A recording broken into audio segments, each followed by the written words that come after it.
आजच्या भागामध्ये आपल्याला बघायला मिळेल की सारंगला बघण्यासाठी सुमित्राचा जीव कासावीस झालेला असतो।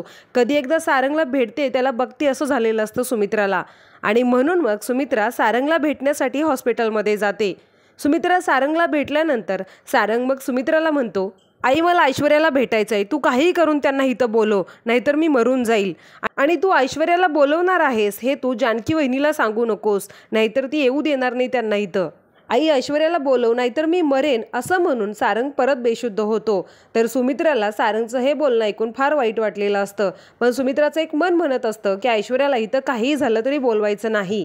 ऐश्वर्याला बोलवायचं की नाही, जानकीपासून आपण हे लपवायचं का, जानकीशी खोटं का बोलायचं, ह्याच विचारामध्ये सुमित्रा असताना तिथं एक नर्स येते जी ऐश्वर्याने मॅनेज केलेली असते। ती नर्स येऊन सुमित्राला म्हणते की तुम्ही तुमच्या मुलासाठी त्याच्या बायकोला बोलवा, नाहीतर त्यांच्या जीवाचं काहीतरी बरं वाईट होईल। ह्या हॉस्पिटलमध्ये परवाच अशी एक केस घडली, बिचारा बायकोच्या प्रेमापोटी मरून गेला, पण शेवटी त्याच्या घरच्यांनी तिला बोलवलं नाही असं सांगून ती नर्स तिथून निघून जाते। त्या नर्सने ऐश्वर्याच्या सांगण्यावरून मुद्दामच हे सुमित्रासमोर बोललेलं असतं, आणि मग मात्र सुमित्रा ऐश्वर्याला घरी आणण्यासाठी ऐश्वर्याला भेटायला जाते।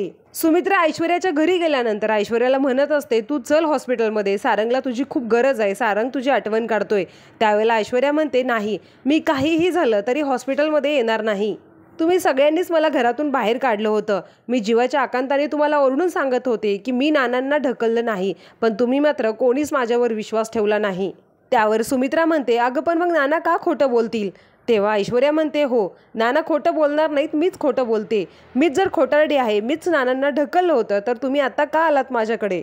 जा ना तुमच्या जानकीकडे, ती जादूगार आहे ना, मग तिच्याकडे जा, तिनं कसं नानांना चालतं बोलतं केलं तसं ती सारंगला सुद्धा बरी करेल, माझ्याकडे कशाला आलात तुम्ही? त्यावर सुमित्रा म्हणते, मी हात जोडते ऐश्वर्या तुझ्यासमोर, आता तू हॉस्पिटलमध्ये चल, सारंगला तुझी खूप गरज आहे, जे काय झालं त्याबद्दल मी तुझी माफी मागते, तुला काय शिक्षा द्यायची ती मला दे, पण तू आत्ता माझ्यासोबत चल। तर ऐश्वर्या म्हणते, नाही, मी अजिबात तिथं येणार नाही, तुमचं घर म्हणजे गोकुळ आहे ना, आणि मी त्या घरातली कंस, मग कशाला येऊ मी तुम्हाला त्रास द्यायला? तेव्हा सुमित्रा मग हात जोडत म्हणते, ऐश्वर्या असं करू नकोस, मी भीक मागते तुझ्यासमोर, तुला काय शिक्षा द्यायची ती मला दे, पण तू आत्ता चल।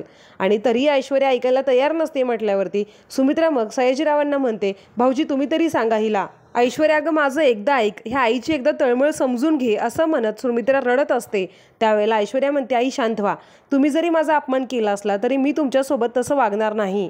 आणि म्हणते, ठीक आहे, तुमची अशी इच्छा आहे ना की मी तुमच्यासोबत हॉस्पिटलमध्ये यावं, तर मी यायला तयार आहे, पण त्याच्या आधी माझी एक अट आहे। आणि मग ऐश्वर्याने असं म्हणल्यानंतर सुमित्रा म्हणते, अट? कसली अट? इतक्यातच सुमित्राच्या फोनवर जानकीचा फोन येतो।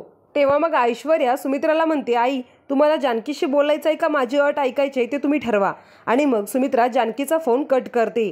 तर जानकीला हॉस्पिटलमध्ये खूप टेन्शन आलेलं असतं की आई न सांगता कुठे गेले असतील, आणि म्हणून जानकी सुमित्राला फोन करत असते।